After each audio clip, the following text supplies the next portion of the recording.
আসেন, আপনার বাসায় যাবো, আসেন। আসেন। যাবে যাবে, আসেন আসেন। নেওয়া লাগবে না, আসেন, পরে যাই, আসেন।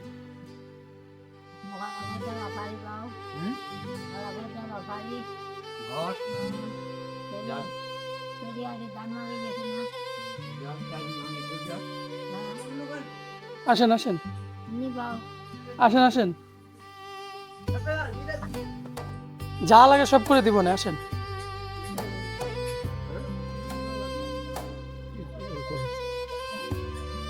কত তোমাকে বাজার করে দিবে বুঝতে পারনি?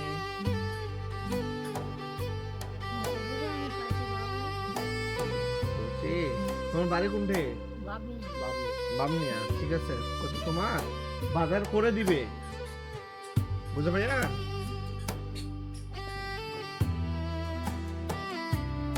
আসেন আসেন, যা যা লাগে চাল ডাল তেল আমি বাজার করে দেবো, আসেন। পরে এসে ওই যা লাগে এদিক থেকে নিয়ে যান, হ্যাঁ, এই সামনে উঠেন।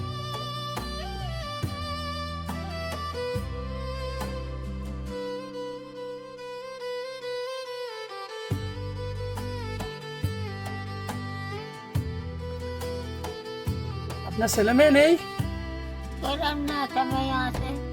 একটা মেয়ে, কোথায় বিয়ে দিছেন? জালগা। মেয়ে কি সাহায্য সহযোগিতা করে না? কিচ্ছু করে না। আর স্বামী? মারা গেছে। এখন আপনি যে এইভাবে মানুষের বাসায় চেয়ে চেয়ে খান না, এভাবে কি চলে? ও আজকে কি রান্না করছেন?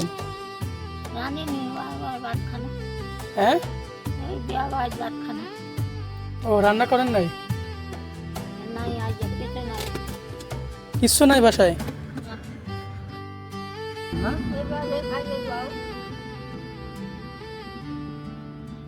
প্রতিদিন যা আপনি কালেকশন করেন বাড়ি বাড়ি থেকে, এগুলা দিয়ে আপনার হয়?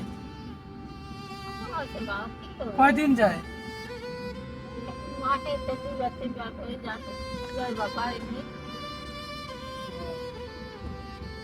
1 কেজি চাল আপনি কয়দিন খান? 7 দিন। 1 কেজি চাল আপনার 4 দিন যায়?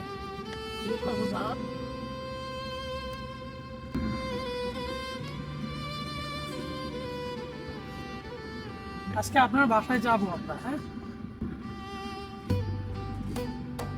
আপনি চিনবেন তো আপনার বাসা? পাড়িয়া দিয়ে, ঠিক আছে, পাড়িয়া দিয়ে যাবো। আন্টি, গতকাল কি খাইছিলেন? গতকাল খান নাই কেন? চাল ডাল কিছু নাই?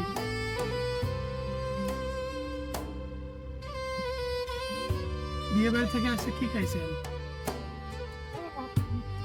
ভাত খাইছেন গরুর মাংস দিয়ে? বুটের ডাল।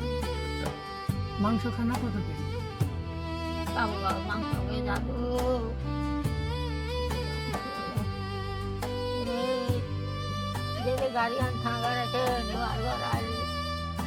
মাংস খানা কতদিন? 2-3 মাস। মুরগির মাংস?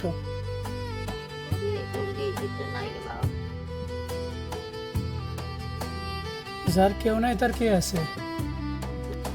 আল্লাহ আছে।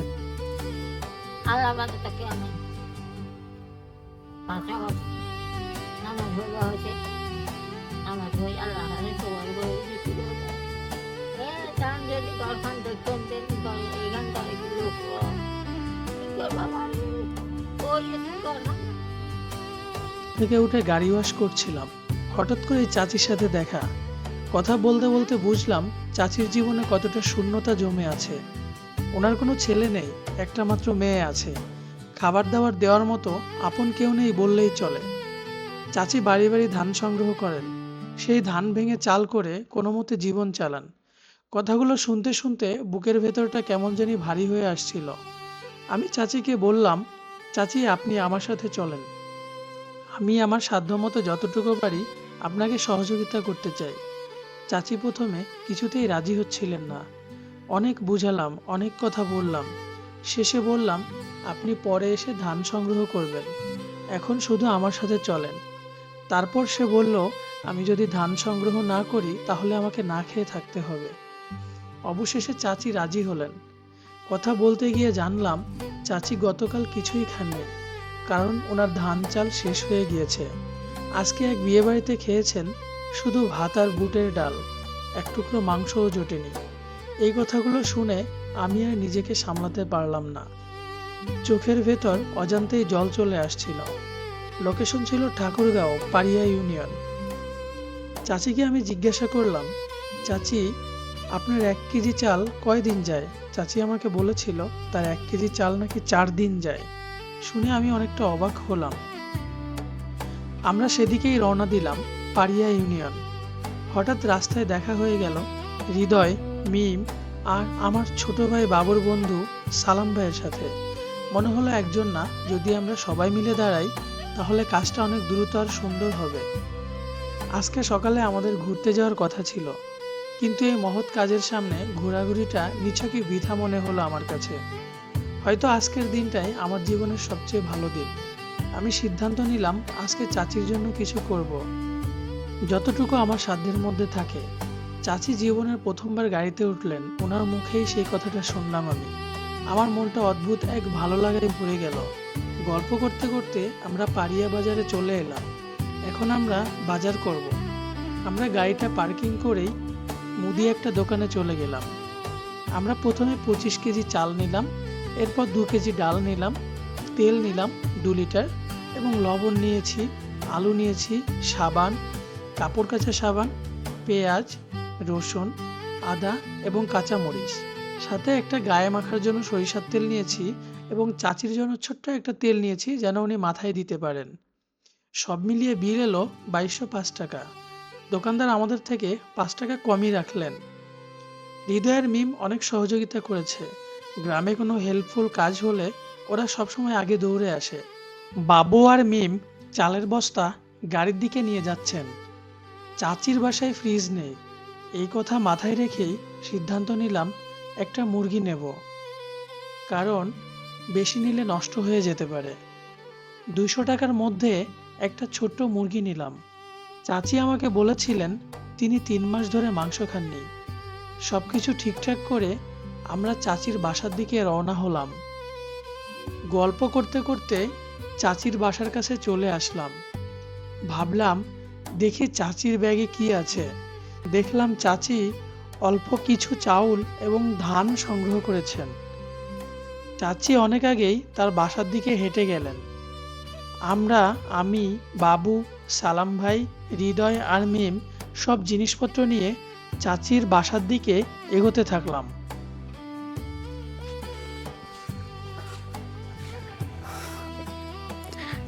ওখান গরম এই ঘর ওখান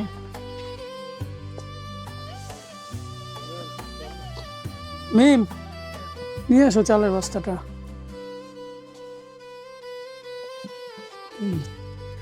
এটা হচ্ছে চাচির ঘর।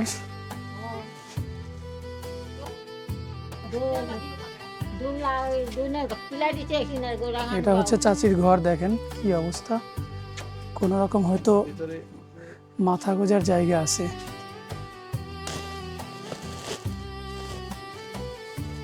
এটা হচ্ছে কাঁচামরিচ, হ্যাঁ, এটা হচ্ছে কাপড় কাচা সাবান, সরিষার তেল, এটা গায়ে মাখবেন, ঠিক আছে, শীতের দিন। এটা হচ্ছে পেঁয়াজ, এটা হচ্ছে রসুন, এই যে লবণ নিয়ে আসছি, লবণ, এটা গায়ে মাখা সাবান, আর এই যে ডাল নিয়ে আসছি, মসুরের ডাল, আপনার পছন্দের ডাল। এটা হচ্ছে সয়াবিন তেল, আলু নিয়ে আসছি, নতুন আলু, এটা মাথায় দিবেন, এটা হচ্ছে নারিকেল তেল, আর এটা হচ্ছে আদা, ঠিক আছে। আর এই যে মুরগি মাংস নিয়ে আসছি, যেহেতু আপনার ফ্রিজ নেই, ফ্রিজ থাকলে বড় মুরগি নিয়ে আসতাম, কিন্তু যেহেতু ফ্রিজ নেই সেহেতু নিয়ে আসছি মুরগি। এটা আপনি রান্না করবেন এখন, হ্যাঁ রান্না করে খাবেন। আর এই যে চাল নিয়ে আসছি 25 কেজি, 25 কেজি তো 25 কেজি চাল নিয়ে আসছি, ঠিক আছে? ঠিক আছে বাবু। চাচি তাহলে আপনি থাকেন, আমরা তাহলে আসি, হ্যাঁ আজকে আর কোথাও যাওয়ার দরকার নাই, ঠিক আছে? আজকে বাসায় থাকেন। আবার যাই খাওয়া দাওয়া করবেন। না, আমরা খাওয়া দাওয়া করবো না, আল্লাহ আমরা খাওয়া দাওয়া করবো না, আমরা এখন চলে যাচ্ছি। আপনি আজকে কোথাও বের হবেন না, আজকে রেস্ট করেন, হ্যাঁ আর দোয়া রাখেন, এই বাবু চলে যাবে, বাবু ইত্যাদি খালি হয়তো না গে। ঠিক আছে? দোয়া করেন যেন এটা আমি আপনার জন্য কিছু করি নাই, উপর আল্লাহ করছে, আল্লাহর তরফ থেকে আসছে, আমি কিছু করি নাই, ঠিক আছে? আল্লাহ আমার বাবু ভালো রাখো। হ্যাঁ এটা আল্লাহ আপনাকে মিলাই দিছে, আমরা কেউ না, হ্যাঁ আল্লাহ আমার বাবু লাগালা দুপুর ভালো লাগা দিতে আল্লাহ। মোর বাবু এত কষ্ট করছে গে মা। ভালো লাগছে আমার সাথে আজকে ঘুরে? ভালো লাগছে বাবু। ভালো লাগছে? আপনি মনে হয় প্রথম গাড়িতে উঠছেন না? হ্যাঁ কত জীবনের প্রথম আপনি আমাদের বললেন, অনেক ভালো লাগছে না? লাগছে। এই যে আমি ছিলাম, মিম ছিল, তারপর যে সালাউদ্দিন ভাই ছিল, বাবু ছিল, হৃদয় ছিল, সবার সাথে গল্প করে ভালো লাগছে না? লাগছে বাবু। যাই হোক, আমরা শেষ পর্যন্ত কাজটি সম্পন্ন করলাম এবং আমরা ওখান থেকে বের হয়ে গেলাম এবং চাচির সাথে অনেকক্ষণ কথা বলছিলাম। চাচি আমাকে বলছিল যে আমি যদি কখনো আবার ওইদিকে যাই তাহলে যেন চাচির সাথে সাক্ষাৎ করি। তো আমি চাচিকে বলেছি ইনশাল্লাহ যদি আমি বেঁচে থাকি আবার আপনার সাথে দেখা হবে, যদি আমি এলাকাতে আসি, হয়তো আবার দেখা হবে পরের কোনো ভিডিওতে। সো সবাই ভালো থাকবেন, সুস্থ থাকবেন, আল্লাহ হাফেজ।